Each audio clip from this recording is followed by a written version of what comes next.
Ito na yung goulash soup ko. Lagyan ng carrot,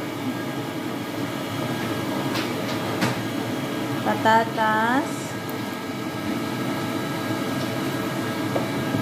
nalaglag, pepper,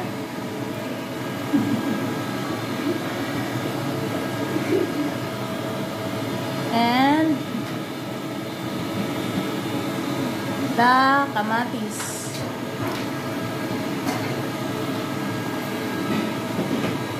Ayan.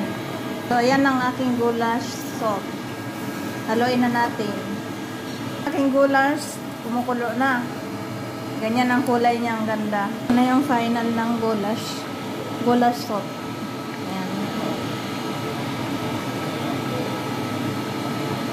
Post na siya. Yum, yum daw sabi ng asawa ko. Goulash ng Europe made by Filipino. Ayan.